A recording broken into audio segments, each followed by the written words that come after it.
들어서 주일 예배를 드리겠습니다.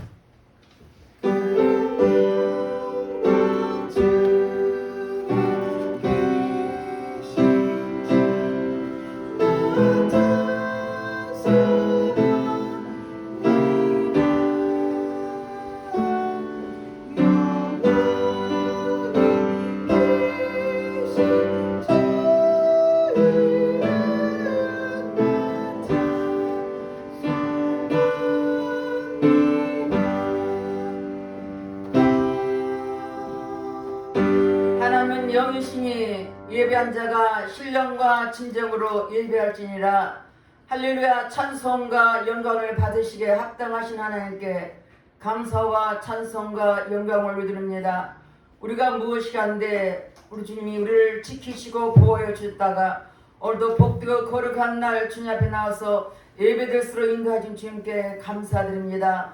이 자리에 성령 하나님께서 함께 해주시고 각 사람 심령심을 만져주시사 오늘도 예배 속에 거하신 주님을 뜨겁게 만나는 은혜의 시간 되게 하시고 주의 성령의 역사는 귀한 시간 될수록 성령 친히 인도여 주시옵소서. 모든 예배를 주님 앞에 의탁드렸고 감사드리며 예수 이름 받들어 기도드렸습니다. 아멘. 다 같이 일어나서 33장 온천한 마음을 우리로 찬양하겠습니다.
참회의 기도를 드립니다. 우리는 하나님의 자녀입니다. 그러면 하나님 몰라서 죄짓고 알면서도 죄짓는 것이 있습니다. 알게 지은지 모르게 죄를 회개할 때 십자가 부옆으로 주님이 씻어줄 것입니다. 다 같이 참여 기도 드리겠습니다. 할렐루야. 좋으신 아버지 앞에 참여의 기도를 드립니다. 우리는 하나님의 자녀로서 하나님 말씀과 뜻대로 살아낼 때들이 내 뜻대로 살았던 허물과 죄를 회개하오니 십자가 부옆으로 씻어 주시옵소서.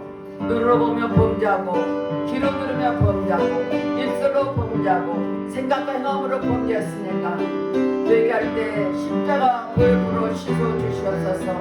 너희 죄가 주음같이 붉을지라도 양털같이라고 말씀하였사오니 동해에 서가 먼 것처럼 우리 죄가를 멀리하시고 십자가 부옆으로 씻어 주시옵소서.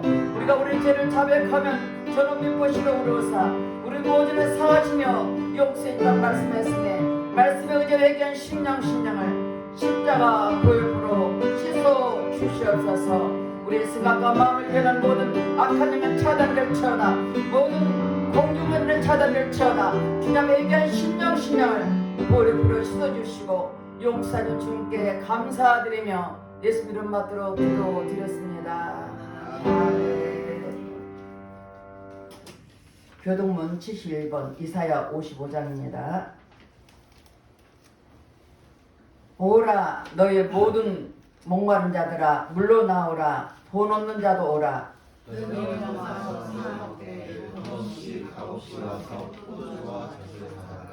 너희가 어찌하여 양식이 아닌 것을 위하여 은을 달아주며 내게 듣고 들을지어다 그리하면 너희가 좋은 것을 먹을 것이며 너희 자신들이 기름진 것으로 즐거움을 얻으리라. 너희는 귀를 기울이고 내게로 나와 들으라. 그리하면 너희의 영혼이 살리라. 내가 너희를 위하여 영원한 언약을 맺으리니 곧 다윗의 영원한 확실한 은혜니라. 너희는 여호와를 만날 만할 때에 찾으라. 가까이 계실 때에 그를 부르라. 악인은 그의 길을 불의한 자는 그의 생각을 버리고 여호와께로 돌아오라. 그러면 그가 긍휼히 여기시리라. 우리 하나님께로 돌아오라. 그가 너그럽게 용서하리라. 아멘. 다 같이 사도신경으로 신앙 고백 드리겠습니다. 전능하사 천지를 만드신 하나님 아버지를 내가 믿사오며 그의 아들 우리 주 예수 그리스도를 믿사오니 이는 성령으로 잉태하사 동정녀 마리아에 나시고 본디오 빌라도에게 고난을 받으사 십자가에 못 박혀 죽으시고 장사한 지 사흘 만에 죽은 자 가운데서 다시 살아나시며 하늘에 오르사 전능하신 하나님 우편에 앉아 계시다가 저리로서 산 자와 죽은 자를 심판하러 오시리라. 성령은 믿사오며 거룩한 공회와 성도가 서로 뱉는 것과 죄를 사여 주시는 것과 몸이 다시 사는 것과 영원히 사는 것을 믿사옵나이다. 아멘. 다 같이 앉으셔서 찬양 410장 하나님 은혜로 찬양하겠습니다.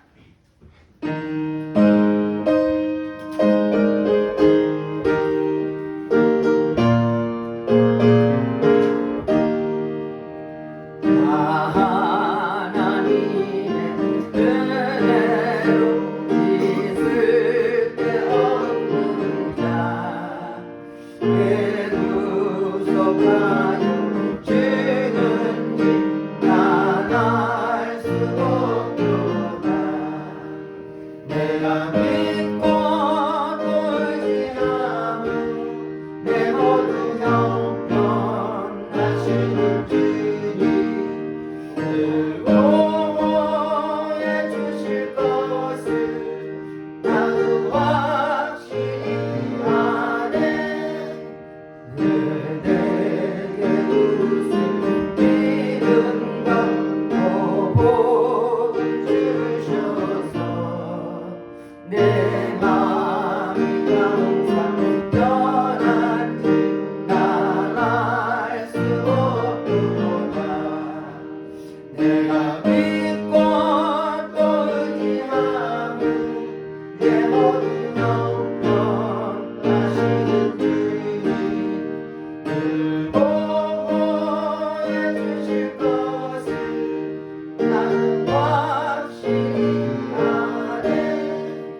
보겠습니다. 사도행전 13장 21절 3절 말씀 보겠습니다.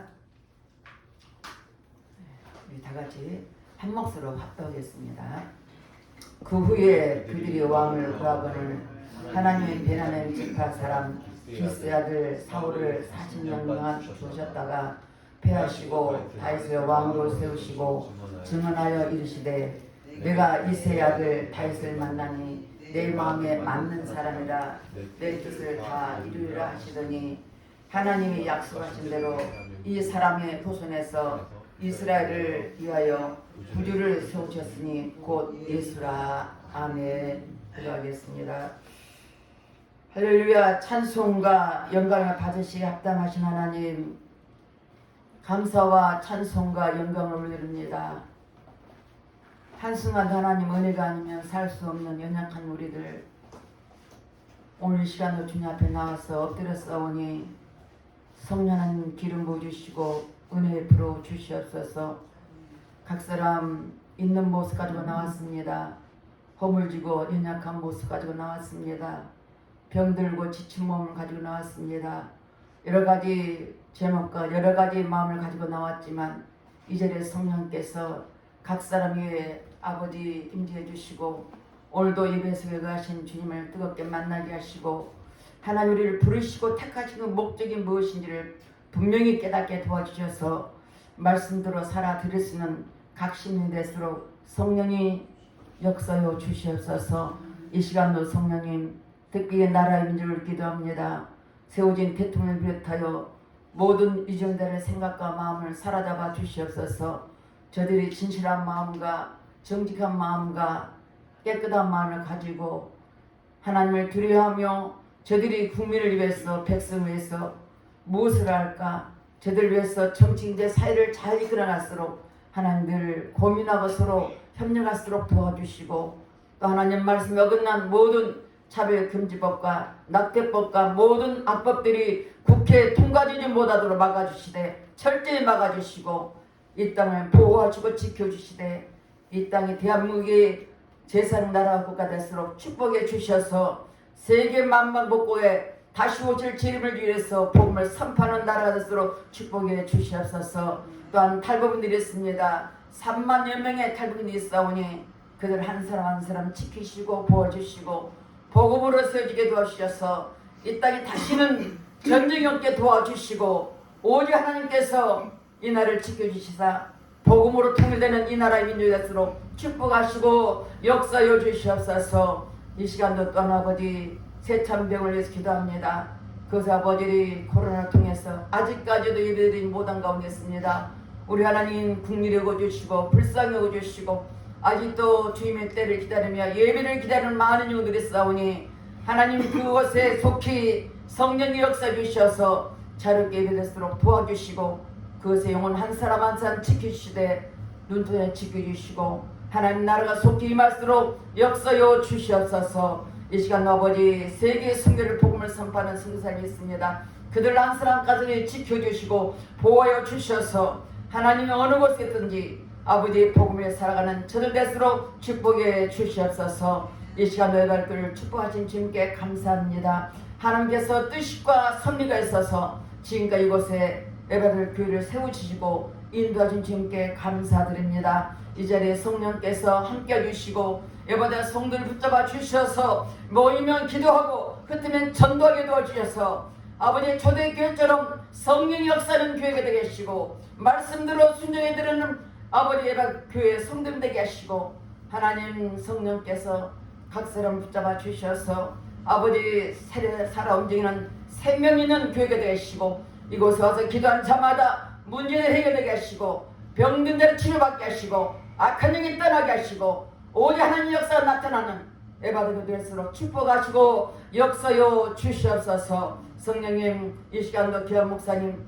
다니엘서 말씀 선포하셨는데 아버지 그 말씀처럼 아버지께서 선포할 때 하나님의 성령 기름 부어주셔서 오직 말씀만 기타롭게 선포되게 하시고 선포된 말씀이 살아있는 말씀이요 능력의 말씀 되게 하시고 생명의 말씀 되게 도와주셔서 각인의 마음이 깊이 새게 하셔서 하나님의 마음에 꼭 맞는 사람 될수록 아버지 축복에 주시옵소서. 귀한 목사 붙잡아 주시고 영육에 강렬하게 도와주시고 날마다 성령이 충만하도록 역사여 주시옵소서. 이 시간도 아버지 앞에 모든 예배를 부탁드립니다. 의탁드립니다. 유튜브로 예배드린 영혼들까지도 동일한 은혜를 부어주셔서 성령 충만하게 붙잡아 주시고 모든 예배 속에 거하신 주님을 뜨겁게 만나도록 성령이 친히 인도하여 주시옵소서. 모든 예배를 주님 앞에 의탁드렸고 감사드리며 살아계신 예수님 이름 받들어 기도드렸습니다.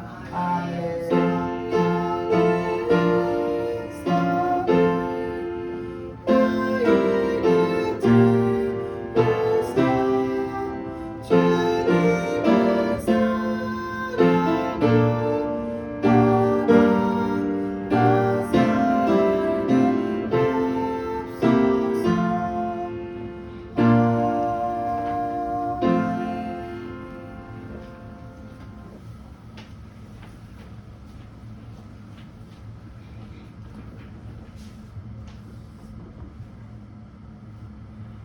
할렐루야. 아멘. 예, 명절을 기해서 여러분 모든 가정과 모든 환경과 조건 속에 하나님의 큰 은혜가 함께하기를 주의 이름으로 축원을 드립니다. 우리 하나님께 감사와 영광의 박수 한번 드리겠습니다. 오늘은 특별히 제가 급하게 초청을 또 받았어요. 우리 정수 목사님께서 몸이 아프시다고 하는 소리 듣고 또 그런데 오늘 와서 목소리를 들어보니까 목소리는 살아계신 것 같아요. 목소리는 짱짱하시고 목회자는 뭐 목소리가 짱짱하면 살아있는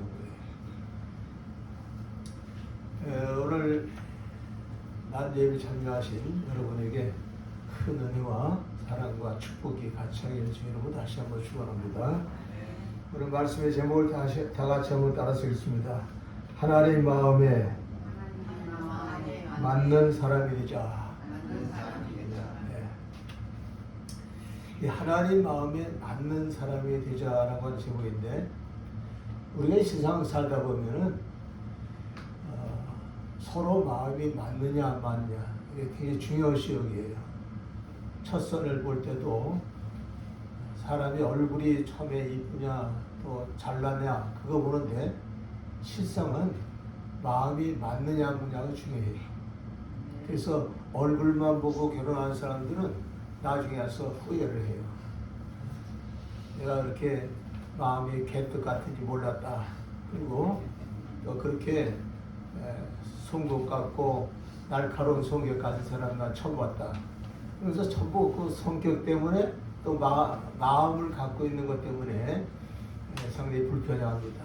그래서 그 마음에 맞는다는 게 얼마나 중요한지 몰라요. 어떤 사람은 결혼했는데 탤런트 중에 한 사람이 그런 얘기 하더라고요. 어떻게 결혼했어요? 그러니까 나는 우리 집사람 히프가 너무 아름다워서 결혼했다. 그런 사람도 있어요. 그러니까 뭐든지 어떻든지 마음에 맞는 게 있어야 돼요. 마음에. 근데 하나님도 우리 인생을 보실 때 마음에 맞는 면이 꼭 있기 때문에 하나님이 들어주시는 거예요. 근데 그 마음에 맞는 것이 종류가 많아요. 내가 성경을 연구해 보니까 하나님께서는 겸손한 사람을 또 마음에 맞기 때문에 마음에 든다고 생각하시고 들어쓰신 사건도 있고요. 충성된 사람에 대해서도 충성스러운 모습을 보고는 하나님 마음에 들어서 그를 하나님의 도구로 쓰셨다는 것도 들어있고요. 그 다음에 무엇보다 중요한 것은 그 사람 마음속에 사랑이 있어서 사랑하는 그 뜨거운 열정과 마음을 보시고 마음에 맞으셔서 그를 들어쓰셨다 하는 내용도 있고요. 또 하나님께서 좋아하시는 것 중에 하나가 뭐냐면은 그 부르짖는 기도예요. 부르짖는 기도. 이거 부르짖는 기도를 열심히 하신 분들은 하나님께서 특별히 들어쓰는 역사가 많습니다. 그러니까 열심히 부르짖는 것도 중요하다. 또 그런가 하면은 이제 말씀 또 드리겠습니다만은 사람도 그렇고 모든 그 마무리 위치 속에서 중요한 것 중에 하나가 뭐냐면 그 입술을 열어서 말을 하는 거예요. 그 말하는 소리를 듣고 하나님께서 기뻐하셔서 그를 들어주셨다는 것을 우리 알 수가 있어요. 그래서 오늘 이 시간에 제가 이런 얘기를 다 하려면은 오늘 하루 종일 해야 돼요. 그래서 몇 가지만 뽑아서 말씀을 드리고 함께 은혜 받고자 합니다. 자, 오늘 본문의 말씀 보면 하나님께서 사울왕을 들어쓰셨다가 40년간 들어쓰셨다가 그 사울왕을 폐하시고 그 다음에 두 번째 다윗왕을 선택하셨다 했습니다. 그때 다윗왕을 선택하셨을 때 신조서 말씀하신 내용이 뭐냐면 이세 아들 다윗을 만나니 내 마음에 맞는 사람이라. 이걸 옛날 성경에서 뭐냐면 내 마음에 합한 사람이다. 이런 뜻으로 말씀하는데 마음에 맞는다는 거죠. 그래서 그 마음에 맞는 말씀하고 그 다음에 또 한 인물이 여기서 소개돼 나오는데 그것이 예수님을 말해줘요. 그러니까 예수 그리스도가 이 땅에 오셔서 최고의 절정을 이루는 인물로 등장하게 됩니다. 그런데 그 예수 그리스도가 하나님의 마음에 맞을 수 있었던 것 그것이 많이 성경에 기록되어 있어요.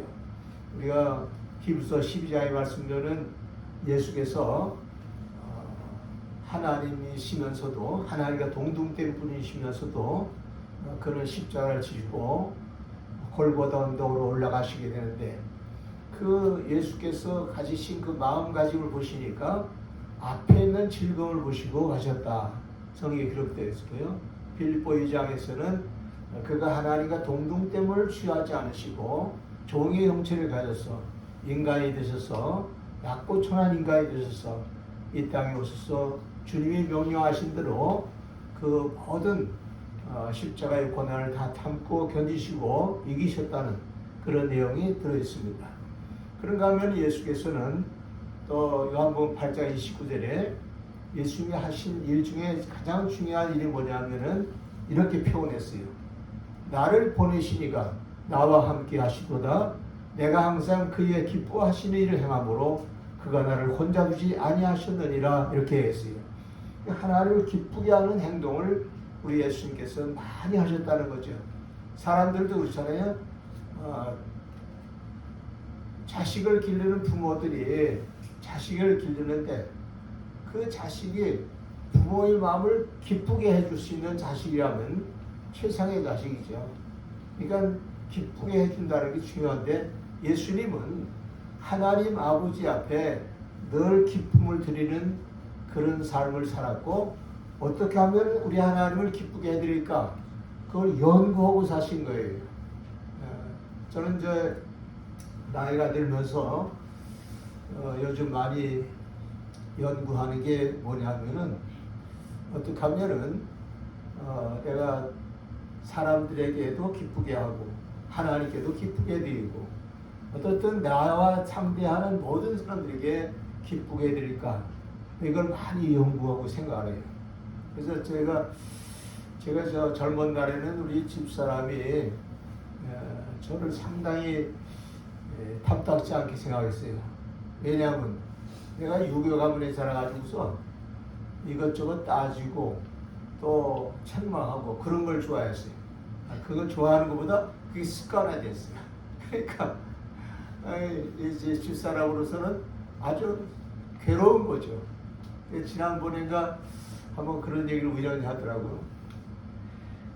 나 세상 사람 같았으면 벌써 이혼을 몇 번 했을 거라고 그런 얘기를 해요. 그러면서 하는 얘기가 뭐냐면 내가 오늘날까지 이게 참고 지낸 게 얼마나 다행스럽고 감사한지 모른다고 그래요. 그런데 그 다음에 말이 더 중요하더라고요. 뭐라 그러냐면 내가 왜 지금에 와서 당신하고 이혼하지 않고 산 게 다행이라고 생각하고 감사하냐면은 이제 나이가 드니까 당신이 나에게 상당히 참 잘해준다는 거예요. 잘해주는 것 중에 하나가 뭐냐면 말을 잘해준다는 거예요. 좋은 말을 해준다는 거죠. 자기에 대해서 뭐 얼굴이 이쁘지도 않아도 제가 이제 가끔 그러거든요. 당신은 늙을수록 더 아름다워진다고. 또 그 머리도 그냥 엉클하고 다녀도 당신의 머리는 아주 참 저 모세가 호렙산에서 봤던 가시떨기 나무같이 거기에 아주 불꽃이 있는 것 같이 참 아름답다고 또 그래도 피웠다고. 어떤 마음에 있든지 없든지 그냥 좋은 말을 자꾸 하니까 그냥 기분이 좋은 거네요. 그래가지고서는 요즘은요 나이가 들면요 할머니들이 뭐는지 알아요? 저 원수하고 이제 빨리 헤어졌으면 좋겠다 그러고 그런 시대가 됐다고 그래요. 근데 우리 집사람은 나이가 들면서 더 사회가 좋아지고 그러시니까 난 성공적이라고요. 그렇죠? 그래서 제가 이 마음에 맞는 행위라고 하는 것은 다양하다 하는 것인데 오늘 여러분에게 꼭 몇 가지만 짚어 말씀드리겠습니다. 제일 첫째로 우리 하나님 마음에 맞는 사람은 어떤 사람이냐? 그러니까 겸손한 사람이다 라고 하는 것입니다. 성경 말씀 사무엘상 15장 17절에 보면 사무엘 선지자가 사울 왕에 대해서 이렇게 얘기해요. 성경 보니까 왕이 스스로 작게 여길 그때에 이스라엘 지파의 머리가 되지 아니하셨나이까. 여호와께서 왕의 기름 부어 이스라엘 왕을 삼으시고 라는 말이 들었어요. 그러니까 사울이라고 하는 사람은요 자기를 작게 여기고 겸손하게 살 줄 아는 사람이기 때문에 하나님이 그를 왕으로 선택하셨다 이렇게 이야기하는 거예요. 그러니까 이 겸손이라는 거는요 굉장한 축복의 원인이 됩니다. 그러니까 이 사울이라는 왕은 겸손하기 때문에 들어섰다는 거예요. 그런데 하나님께서 이 사울에 대해서 굉장히 실망하신 게 뭐냐면은 이 사울 왕이 사무엘상 15장에 말씀 보면은 아말렉과의 전쟁에 가서 승리하고 난 다음에 그가 제일 먼저 한 일이 뭐냐면은 저 갈멜에 내려가서 기념비를 세워요. 자기 자신의 이름을 높이고 자기 자신의 위협을 온 백성에게 알리기 위해서 기념비를 세웁니다. 그것은 뭘 말하지만은 이제는 자기를 높이는 행위, 이 자기를 높이는 행위를 우리는 자고라고 하는 말을 써요. 자고심이 커진 거예요. 근데 전쟁에서 승리하고 돌아왔을 때는 제일 먼저 해야 될 것은 뭐냐면 하나님께 감사하고 하나님께 영광 돌려야 될 거 아니에요. 근데 그거는 관심이 없어요. 자기를 높이는데 마음을 쓰고 있는 거죠. 그래서 기념비를 세웠기 때문에 이 사울 왕이 상당히 실망을 했어요. 그래서 사무엘 선지자가 실망을 하고 그리고 하나님도 말씀하셨어요. 사무엘 선지자에게 내가 사울을 왕으로 세운 것을 후회하노라 이렇게까지 말씀했어요. 여러분 하나님이 제일 싫어하는 것이 뭔지 아세요? 교만한 거예요. 자고하는 거예요. 오만한 행동하는 거예요. 하나님 제일 싫어하시요. 그 제일 싫어하는 원인이 뭐냐면은 하나님이 부리시는 천사들이 있었어요. 그 천사들이 있었는데 천사가 셋이나 돼요. 가브리엘 천사, 미카엘 천사, 또 루시퍼 천사 이렇게 그 세 천사 그룹이 하나님을 섬기고 있었어요. 근데 그 중에 제일 그 재주가 좋고 음악성이 있고 그리고 아름다움을 가지고 있었던 천사가 루시퍼 천사인데 그 루시퍼 천사가 교만해져 가지고서 그래서 자기가 하나님을 향해서 대비하면서 나도 하나님과 같이 될 수 있다 이 생각을 해가지고 하나님을 대적하는 행동을 하게 돼요. 그것 때문에 이사야서 12장과 에스겔 28장에서는 비유적으로 말한 거예요. 하나님께서 그들을 내쳐서 저 구렁텅이에 던졌다고 하는 말씀이 나와요. 그러니까 이 루시퍼가 교만하기 때문에 하나님을 배반하는 사건이 벌어졌어요. 그래서 하나님이 괘씸히 여기서 그 루시퍼를 쫓아내는데 그것이 오늘날 공중권세를 쥐고 있는 사단 마귀라고 우리가 표현하는 거예요. 이렇게 교만하면 하나님께서 내치시는 거예요. 그러니까 우리 인생들 중에도요, 교만하면 하나님께서 그 인생이 존귀할 수가 없다는 것을 가르쳐 주는 거예요. 그러니까 사울왕도 교만해지니까 하나님께서 그를 피하시기를 원하셨다 하는 걸 우리가 알 수 있고요. 야고보 4장 6절에 이런 교훈을 줘요. 하나님은 교만한 자를 물리치시고 겸손한 자에게 은혜를 주시느니라, 베푸시느니라, 이렇게 말씀하고 있어요. 그러니까 하나님은 겸손한 사람에게 은혜 주기를 원하시는데 교만한 사람은 물리치기를 원하신다는 걸 성경에 잘 교훈합니다. 그래서 우리 하나님 성격을 잘 아셔야 돼요. 여러분, 마태복음 11장 29절에 예수께서는 자신의 인격에 대해서 말씀할 때 이렇게 했어요. 나는 마음이 온유하고 겸손하니 내게 와서 배우라. 주님께서는 우리에게 뭘 배우라고 하시냐면 온유하고 겸손한 걸 배우라는 거예요. 그래서 이 온유하고 겸손한 걸 제대로 배우면 우리가 이 땅에 살아가는 동안에도요, 승리하는 삶을 많이 살 수가 있어요. 세상에 보면요, 아주 교만한 사람이 득세하는 것 같지만 결국은 겸손한 사람이 승리하게 되어 있어요. 주님은 제자들에게도 그런 얘기를 했어요. 너희가 어떤 곳에 가서 잔치집이라든지 어떤 행사장에 가서 자리에 앉거든 상석에 앉지 말고 제일 낮은 데 앉아라. 그러면 주인이 왔을 때에 당신 여기 왔군요, 이리 오시오 하고 주인이 자기 옆으로 끌어올릴 때 그것이 얼마나 영광되겠느냐. 그러니까 미리 내가 높은 자리에 앉으려고 의시되지 말라는 것을 교훈해 줘요. 또 성경에서 보니까 그 제자들이 같이 대화를 주고받는데 어떤 대화를 주고받아요? 예수님께서 이 사람들은 왕이 될 걸 믿었어요. 제자들은. 그 제자들은 예수께서 다윗처럼 왕이 돼가지고 이스라엘 민족을 다스리게 되고 로마라고 하는 그 나라를 물리쳐버릴 거다, 이런 기대를 갖고 예수님을 따랐어요. 그랬다는데 예수께서 이제 예루살렘에 가까이 오시는데 가만히 예수님이 하시는 일을 보니까 이제 예수께서 이제 등극하실 날이 가까웠다, 이렇게 생각을 한 거죠. 그래서 자기들끼리 모여가지고 이제 지금 여러 가지 생각을 하는데, 무슨 생각을 해? 자기들끼리 얘기하면서 예수께서 왕권을 가지시게 되면 누가 우편에 앉고 누가 좌편에 앉을 것이냐, 이런 거로 얘기를 주고받고 그랬어요. 근데 그걸 주님께서 아시고 너희들 중에 크고자 하는 자는 종이 될 줄 알아야 된다. 너희 중에 으뜸이 되려고 하면은 다른 사람을 섬기는 사람이 되어야 될 것이다, 이런 얘기를 했어요.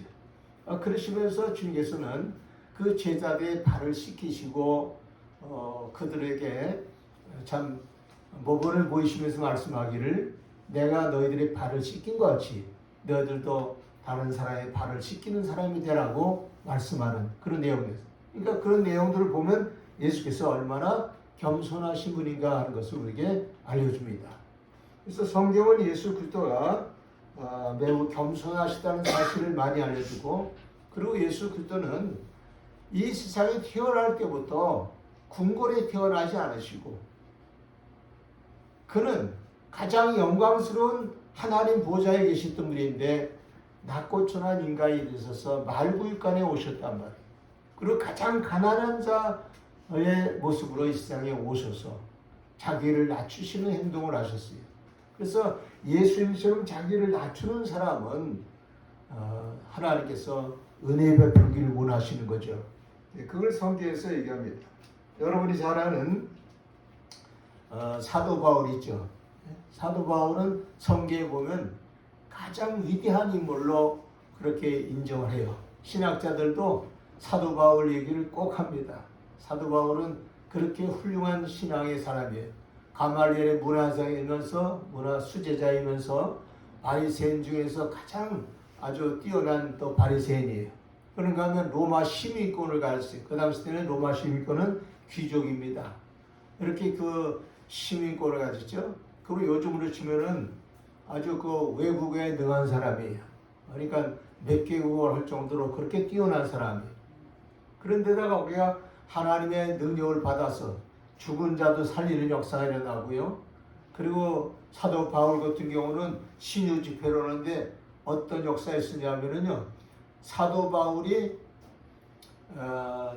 쓰던 손수건을 가지고 사람들이 환자에게 갖다 놓으면 환자가 살아나요. 또 사도 바울이 입었던 외투를 환자에게 갖다 얹으면 악귀가 떠나고 병이 치료되는 역사가 일어났어요. 그러니까 사도 바울이 얼마나 위대하게 역사하는 것을 성경은 잘 얘기해 주거든요.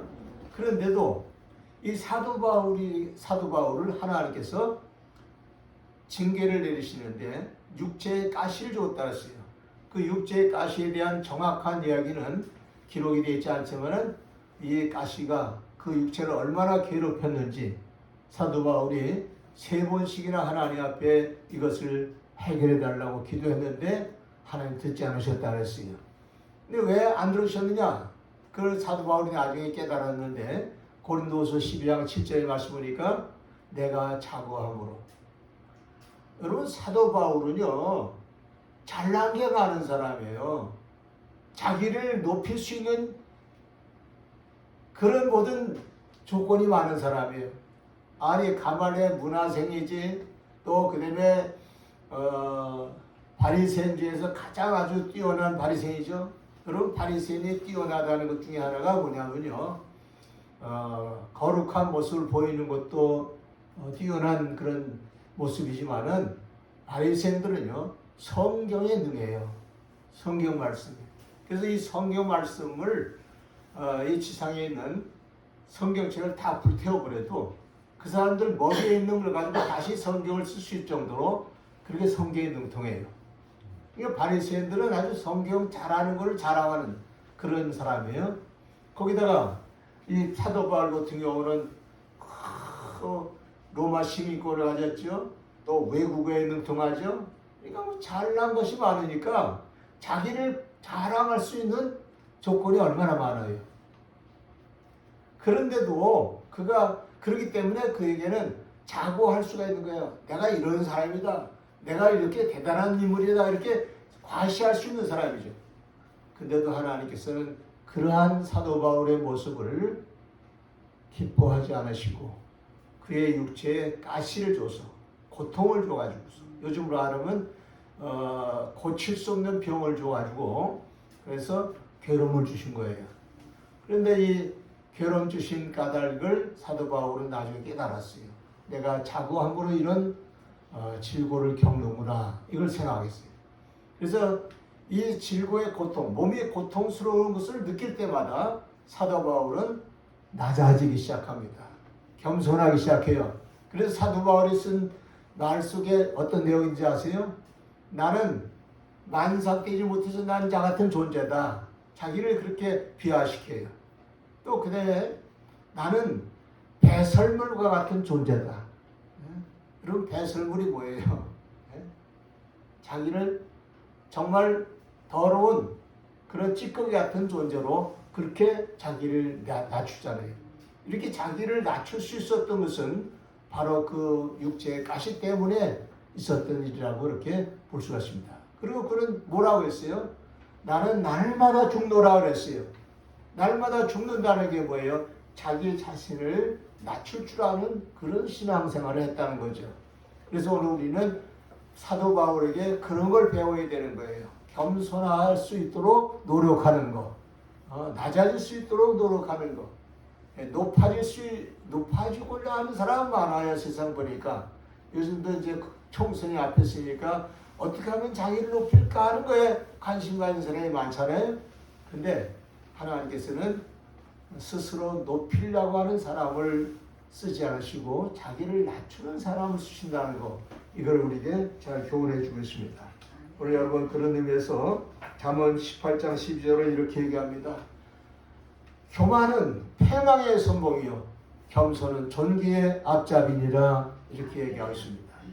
그 다음에 제가 또 하나님 마음에 맞는 사람이 어떤 사람이냐 했더니 두 번째는 하나님 마음에 맞는 사람은 충성된 사람이라 그렇게 얘기했습니다.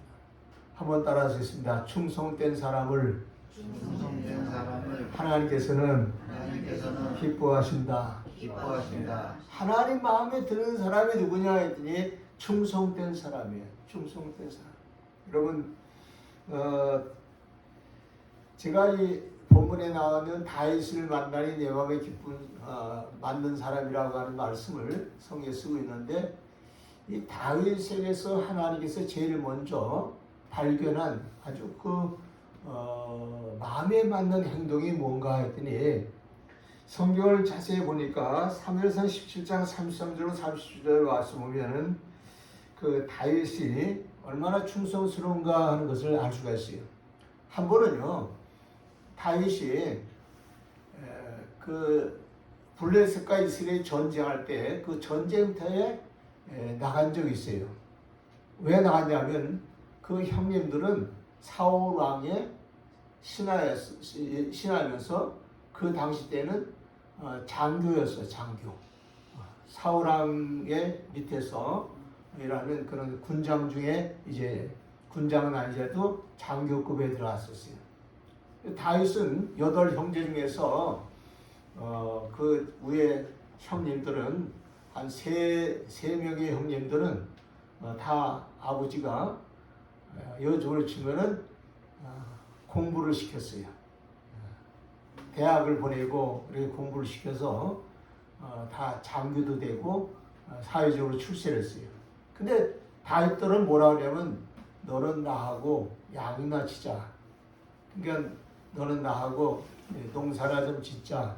이제 그런 거죠. 그래서 다윗은요, 그에 불만을 품지 않고 아버지께서 양이나 치자고 할 때 양을 쳤어요. 근데 그 양을 치는데 성경에 나온 내용을 가만히 보니까 사무엘상 17장 34절로 31절에 그 다윗이 양을 얼마나 충성스럽게 쳤는가, 그것을 이제 우리에게 잘 알려주고 있어요. 그 사울왕과 이스라엘 백성들이 블레셋과 전쟁이 일어난 장소에 다윗이 거기 갔을 때에 거기서 고백한 내용이에요. 블레셋을 보니까 거기에 골리앗이라고 하는 아주 위대한 장수가 있어요. 어릴 때부터 훈련을 받아서 장수가 된 사람인데 아주 굉장히 능력이 많아요. 그래서 이 골리앗이라고 하는 장수가 이스라엘 진과 또 블레셋 진이 이렇게 한 강가를 하나 놓고 네 가를 놓고 이제 서로 겨루고 있는데, 그 골리앗이 뭐라고 나와서 얘기하냐면은 아주 목소리도 걸쭉걸쭉해요. 너희 이스라엘 백성 너는 들어라, 소리 주세요. 그러더니 뭐라 하냐면은 우리가 다 함께 전쟁을 할 것이 아니라 너희 군장 중에 하나가 나와서 나와 겨뤄서 누가 이기느냐 지냐에 따라서 내가 지면 우리 블레셋 군대가 다 너희에게 항복할 거고, 너희의 군장이 내게 치면은 너희 이스라엘 백성들이 이스라엘 군대가 다 나에게 굴복할 것이다. 이렇게 이야기하면서 큰 소리를 펑펑 치는 거예요. 그러니 나에게 나와서 싸울 만한 용기 있는 사람은 나와라. 그러면서 얘기해요.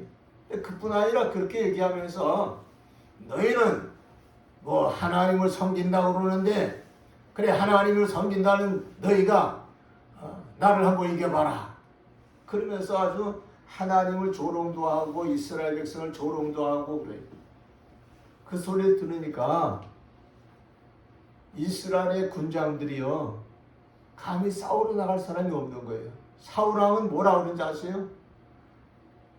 너희들 중에서 저 블레셋의 군장 골리앗과 싸워서 승리만 한다면 내 딸 공주를 아내를 주겠다. 그러면서 막 상급도 대단히 줄 걸 다 얘기하고, 그리고 앞으로 출세 보장을 다 약속을 합니다. 그렇게 얘기해도 꿈쩍도 안 하는 거예요. 왜 안 꿈쩍 안 해요? 워낙 강대한 장군이 있기 때문에, 골리앗이 장군이기 때문에 대항할 수가 없는 거예요. 그래서 다들 못 나오게 돼요. 그런데 그 소리를 누가 들었냐면 자기 형들의 안부를 아버지가 알아보라고 해서 전쟁터에 와서 구경하다가, 옛날 전쟁터는 이게 구경도 할 수 있었나 봐요. 구경하다가 그 소리를 들으니까 다윗이 말이죠, 얼마나 분통이 터질지 몰라요. 그래가지고 군대 장교 있는 데로 가서 뭐라 하냐면, 아니 저 골리앗과 싸울 만한 군사가 없느냐 말이지. 그러고 얘기하니까 그 형들이 나타났어요. 형들이 나타났고, 야 다윗아, 너희가 무슨 애들 장난터인 줄 알아? 너 왜 그 교만된 말을 하고 있느냐? 그러면서 책망을 하는 거예요. 그러니까 형들을 피해가지고 또 다른 데 가서 다윗이 뭐라 하냐면, 저 골리앗과 싸울 만한 장군이 없느냐? 군사가 없느냐? 그렇다면 내가 나가게 해달라고. 그리고 막 얘기를 하는 거예요. 지금 사울왕도 그렇고 거기에 군대 지휘관들도요, 전부 공경에 빠진 거예요. 그래가지고 어떻게 할까 전전긍긍하는데 다윗이 싸우겠다 그러니까 한 사람이 사울한테 가갖고, 왕이시여, 저 골리앗과 싸우겠다는 사람이 한 사람 나왔는데 어떻게 할 거예요? 그러니까 데려와 봐라. 데려왔더니 청년이에요, 청년. 그냥 소년이란 말이에요. 20도 안 된 소년이에요. 얼굴은 참 아주 아름답고 또 패기가 넘쳐 보이지만은 체구도 그렇게 크지 않고. 그러니까 사울왕이 딱 보더니 뭐라고 그랬어요? 야, 너는 어리고 너는 아직 싸움에 경험이 없는 사람인데 저 골리앗은 어릴 때부터 군사훈련 받은 장수다 말이지. 그리고 키도 구척장신이라고 얼마나 키도 크고 힘이 세지 모른다. 그 손에 든 철퇴는 아무나 들을 수 없는 걸 막 후두르는 사람이다. 그러고 얘기해 주는 거예요. 그러면서 조금 비웃는 식으로도 말하는 거예요. 하룻강아지 법무서인 줄 모르고 너 부르는구나. 이런 식으로 말하는 거죠. 너는 절대 안 된다. 그러니까 다윗이 그때 뭐라고 얘기하냐면은 이렇게 얘기하는 거예요. 사무엘상 17장 33절 30절에 다윗이 사울에게 고하되 주의 종이 아비의 양을 지킬 때에 사자나 곰이 와서 양떼에서 새끼를 웅크면 따라가서 그것을 치고 그 입에서 새끼를 건져내었고 그것이 나를 일어나 나를 해코자 하면 내가 그 수염을 잡고 그것을 쳐 죽였나이다. 주의 종이 사자와 곰도 줬은즉 사실은 하나님의 군대를 모욕한 이 할례 없는 블레셋 사람이리까 그가 그 짐승의 하나같이 되리이다. 가로되 여호와께서 나를 사자의 발톱과 곰의 발톱에서 건져냈었은즉 나를 이 블레셋 사람의 손에서도 건져내시리다. 이렇게 담대하게 얘기한 거예요. 그러니까 사울왕이 그제서야 뭐냐면 가라 여호와께서 너와 함께 하시기를 원하노라. 그리고 그에게 이제 전쟁이 나가도록 하십니다. 그래서 다윗이 말이죠. 이제 골리앗과도 싸우러 나가겠다고 선전포고를 하고 그리고는 이제 골리앗이 있는 곳을 해서 뛰어갔어요. 그리고는 손에는 말이죠. 막대기 하나를 들었는데 그 막대기는 이스라엘 백성, 이스라엘의 그 목동 치는 소년들이 돌을 담아가지고서 끈에 담아가지고 돌려가지고서 이거 던지면 명중시키는 그런 이제 좀 우리식으로 보면 새총 비슷한 거예요. 어쨌든 그런데 그 새총보다 더 위력이 있는 거 뭐냐면 주먹만한 돌을 날리는 거니까. 근데 그거 보통 기술 갖고는 할 수 없는 게 있어요. 돌 5개를 준비해가지고 그리고는 다른 칼도 안 갖고 하고 아무것도 안 갖고 그것만 들고 이제 나가서 이걸 돌리면서 입싸움을 하는 거죠. 골리앗을 놀려대고 막 서로 그렇게 하다가 다윗이 뭐라냐면 하나님을 모욕하고 이스라엘 군대를 모욕하는 이 할례 없는 할례 받지 못한 이 짐승만도 못한 놈아 오늘 내가 너를 죽여서 저 새들이 밥이 되게 하겠다. 그러면서 막 말을 날리니까 이 골리앗이 막 화가 잔뜩 나가지고서 말이지. 요 하루 강아지 같은 놈이 나를 이렇게 놀린다. 그래가지고 막 화가 나가지고 마주대어 오는데 그때 이 다윗이 이 물맷돌을 돌리다가 딱 그 골리앗을 때릴 수 있는 부분이 어디만 있냐면은 이마밖에 없어요. 이마에 여기 눈을 가릴 수 없으니까 이마에 있는 부분만 비어 있고 나머지는 전부 어린 감, 철이가 들어왔어요. 그러니까 때릴 데가 없잖아요. 근데 그 이마를 향해서 이 돌을 확 날렸는데 한 번에 날린 돌이 이마에 찍혔다고 성경에 말해요.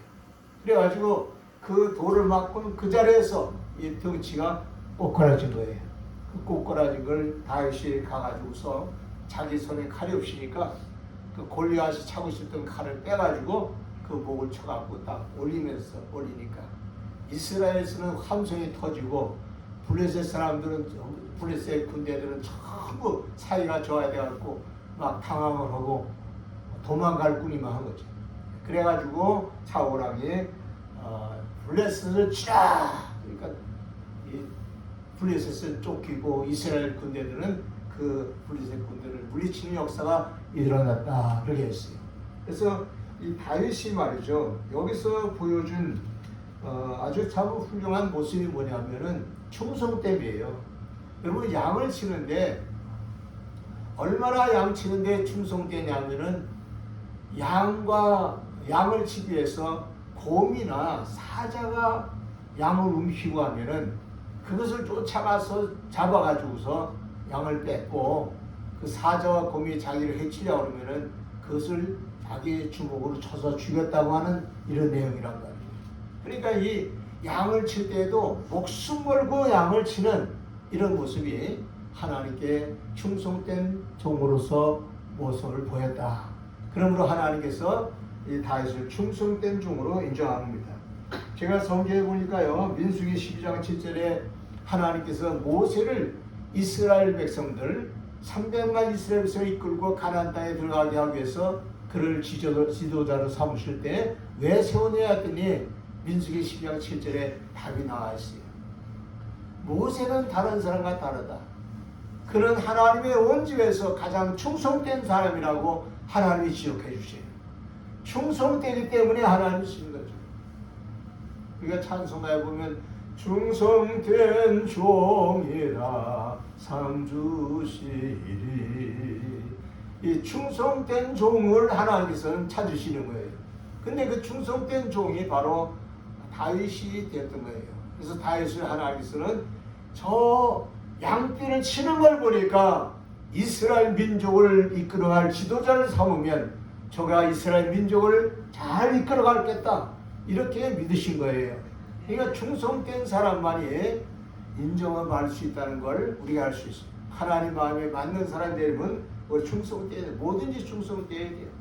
뭘 하든 교회에서도 어떤 일 하든지 충성됨을 보이는 그 사람이 역사가 됩니다. 지금 장로교 중에서 지금 이제 은퇴하신다고 명성교회라고 아시죠? 그 명성의 김상환 목사님, 이분이 말이죠. 지금 신자가 8만 명이라고 그러더라고요. 그런데 그 목사님의 간증 속에 나온 얘기인데, 그분이요, 옛날에는 이제 시골에서 신앙생활 할 때 누가 필요했냐면은 종 치는 사람이 필요했어요. 종을 치는 사람이 필요했는데 이 사람이요 그 종치기 생활을 15년 이상을 했어요. 근데 종치기 생활 15년을 할 때 한 번도 종을 치지 못한 날이 없을 정도로 그렇게 충실하게 종을 치는 애다.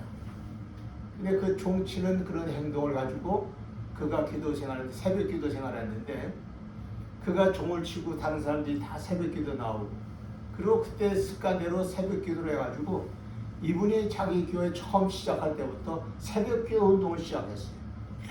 계속 새벽에 논다는데 진짜 말 그대로 한 번도 빠짐없이 새벽기도 운동하고 그리고 온 성도들에게 새벽기도 운동을 전개하고 교인 절반에 가까운 사람들이 새벽에 교회에 나와서 예배드리는 그런 교회가 됐습니다. 그래가지고 그 교회가 아주 굉장히 부흥되고 또 쓰임받는 교회 되는데 저는 그래서 그분이 그런 어떤 면에서 충성된 것을 보시고 하나님 들으셨구나. 그분은요 신학대학도 정규적으로 안 나왔어요. 동아신학이라고 군소신학 나왔어요.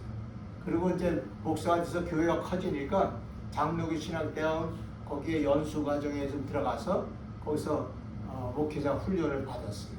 그것이 전부인데 그렇게 기라성같이 학벌이 좋고 또 뛰어난 사람이 많은 그런 교단 안에서 가장 훌륭하고 가장 큰 교회를 이뤘다는 것은 다른 게 아니에요. 충성되기 때문에.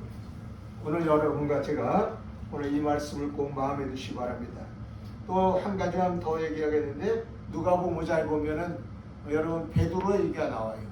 시몬 베드로가 처음에 어부로 있을 때 예수께서 부르기 전에 어부로 있을 때 주님은 그 베드로를 찾아가셨어요.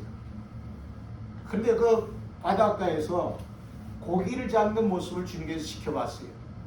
근데 거기서 보니까 밤이 맞도록 고기를 잡는데 그날은 이상하게 고기가 한 마리도 안 잡히는 거예요. 그런데도 그 그물을 또 다시 들었다 또 내렸다 올렸다 내렸다 이거를 밤새도록 반복을 하는데 끈질기게 그물을 던지는 거예요. 그러다가 새벽에 이제 동토 와가지고서 아침이 되기 시작하니까 그때 더 이상 고기가 안 나오니까 더 이상 잡을 수 없다. 그리고 그물을 이제 끌어올리는 중인데 그때 물가에 있던 예수께서 고기를 잡았느냐 그리고 물어보시는 거예요. 한 마리도 못 잡습니다. 밤새도록 그물을 쳐서도 한 마리도 못 잡습니다. 그러니까 깊은 데로 가서 던져봐라.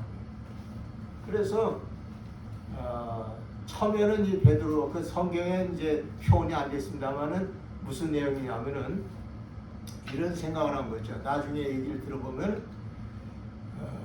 내가 어부로서 고기 잡는 어부로 잔뼈가 굵은 사람인데 당신이 고기를 잡아본 적이 없는 당신이 어떻게 깊은 데로 가서 던지라고 그러냐 말이지. 그래가지고 무시하려고 그러다가 그래도 뭐라 했어요? 말씀을 의지해서 금을 던져보겠습니다. 이런 말을 했는데 그 말은 무슨 뜻이냐면은 당신 말을 존중해서 내가 한번 금을 던져보겠다. 그래서 마지막으로 그 여러분 피곤한 몸을 가지고 다시 금을 던진다는 게 그렇게 쉬운 게 아니지만은 그걸 던졌어요. 그랬더니 물고기가 어마어마하게 잡힌 거야. 그물이 찢어질 정도로. 그러고 나니까 이 베드로가 그제서야 무릎을 꿇고 주여 나는 죄인으로소이다라고 고백을 한 내용이 나와요. 그 말의 뜻에 뭐가 들었냐면 자기 자신이 그물을 던질 때에 그냥 당신의 말의 체면을 세워주기 위해서 내가 그물 던지지 믿고 던지는 게 아니라는 뜻이에요.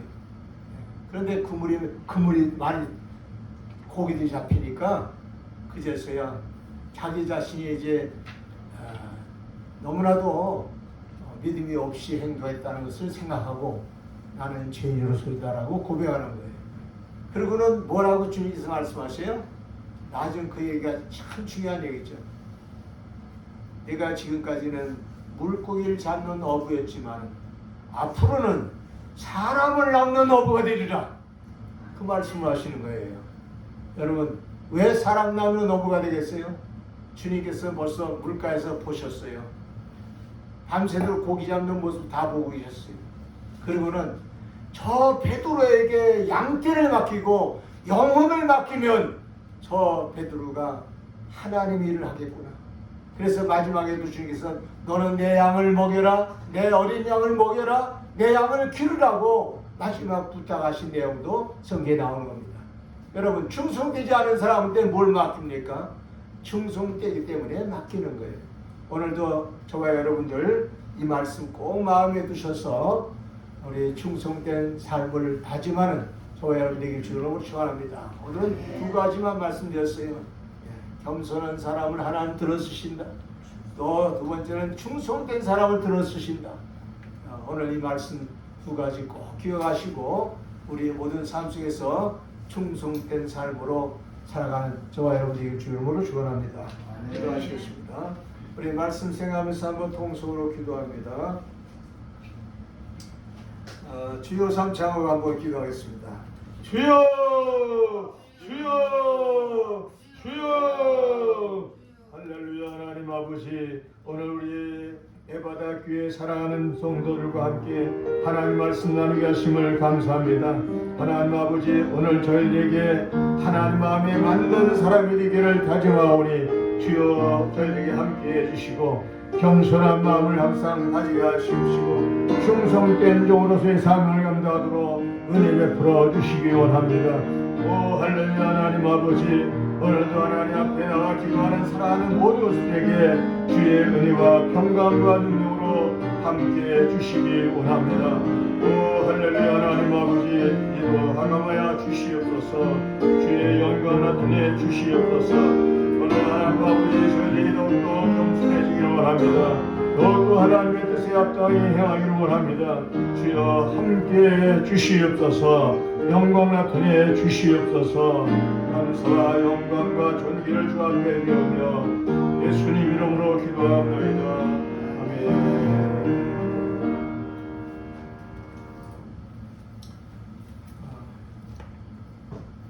목사님.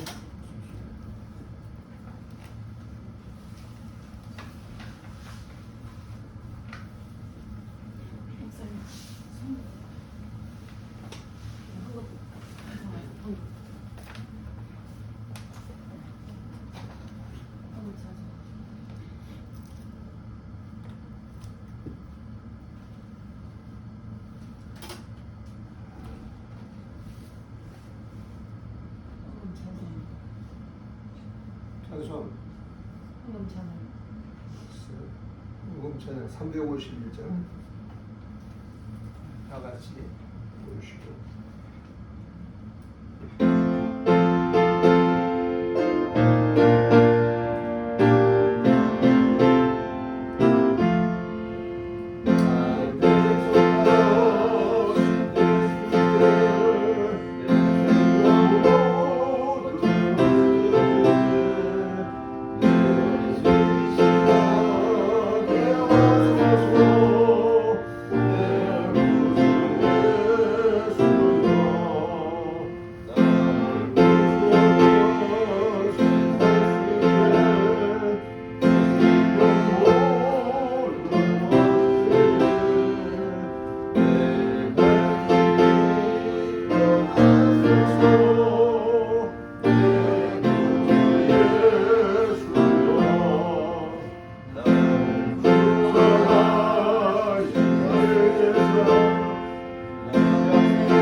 마음을 받아주길 원하시며 우리의 또한 모든 헌신을 받으시며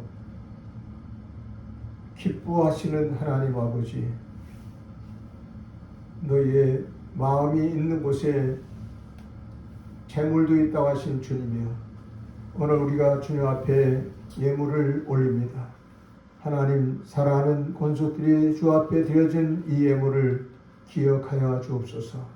11조를 통하여 약속하신 말씀대로 하늘문을 열어서 쌀 수 없도록 붓는 역사 있게 하시고, 주정 예물과 감사 예물과 또 소원 예물들을 우리 하나님 받아주시기 원합니다.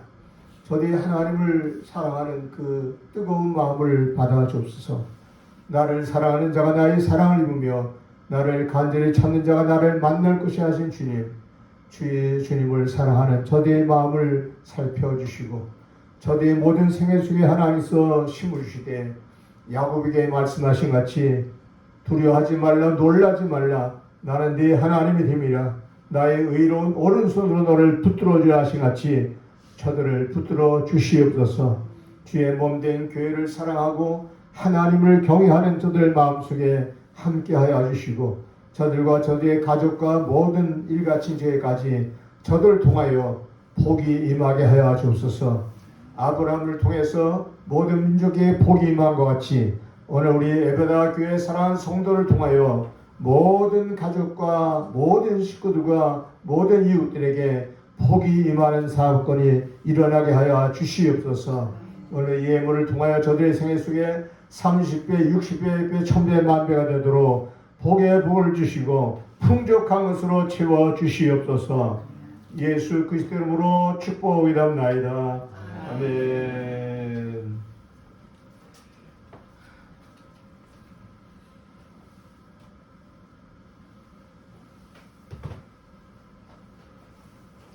표 소식면에 보겠습니다. 뒷면에 여러분 10초 메시지 늘 참고하시고 한 주간에 한 20번 이상씩 읽어보십시오. 그러면 여러분 것이 될 것입니다. 오늘 교회 처음 오신 분을 진심으로 환영합니다. 감사합니다. 우리 매일 새벽기도 하는데 이번 주 애울 말씀 성경을 꼭 참고하시고 외우시고 쓰시길 바라겠습니다. 5번째 한번 보겠습니다. 사순절이 2월 14일 이번 수요일부터 시작됩니다. 3월 30일까지 새벽 작정 40일을 기도하는데 여러분 동참해 주시면 감사하겠습니다. 제가 새벽 기도 통해서 처음 개척했을 때 제가 가정에서 개척했는데 사순절 때 새벽 작정 기도를 했어요. 그런데 그때는 엄청 많이 주셨어요. 제가 작정기도가 참 힘듭니다. 그런데 이번 새벽은 작정기도 여러분이 나올 수 없는 거리 있는 사람들은 집에서 하십시오. 성경 말씀 내가 매일 보내겠습니다. 여러분은 맨날 성경 말씀을 그 성경 말씀을 보시고 그대로 따라서 하면 됩니다. 그래서 만약에 끝까지 잘 됐으면 가까이면 참석해야 되고 참석하신 분은 끝까지 잘 참석하신 분은 귀한 선물이 있을 것입니다. 적어도 3만 원 이상짜리는 내가 선물을 드릴 것입니다. 현찰 드릴 수 있습니다. 여러분 이번에 꼭 동참하셔서 여러분 것이 되시길 참 부탁드리고 부활절이 3월 30일입니다. 3월 30일까지 있습니다. 올라수목금 토까입니다. 그렇게 하시고 여러분 꼭 참여하시면 감사하겠습니다. 다 같이 일어나셔서 사명 찬양하고 축도로 이동수 목사님 축도를 마치겠습니다.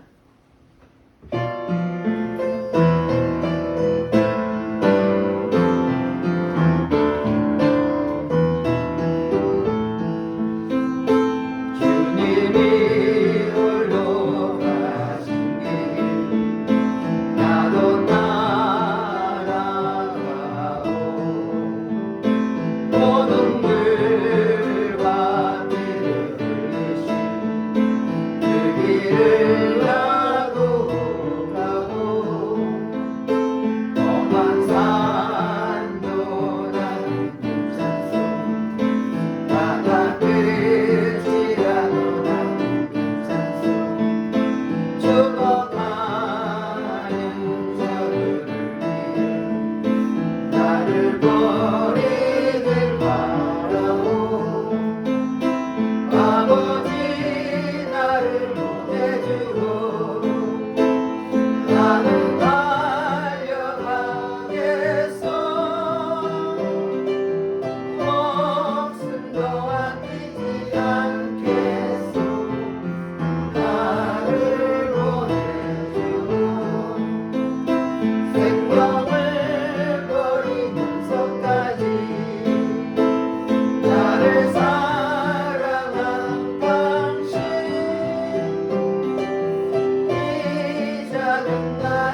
예수 그리스도의 놀라우신 은혜와 우리 아버지 하나님의 지극하신 사랑하심과 성령의 교통감화 역사 충만하신 은혜가 우리 하나님을 경외하는 마음으로 우리 하나님께 진심으로 충성된 마음을 가지고 하나님을 경외하는 뜻을 가지고 주 앞에 나온 사랑하는 모든 권속들 위해와 저들과 저들의 가족과 모든 형제들을 위해 저들의 모든 삶의 터전 위에 이제로부터 영원토록 함께 계시기를 간절히 축원하옵나이다. 아멘.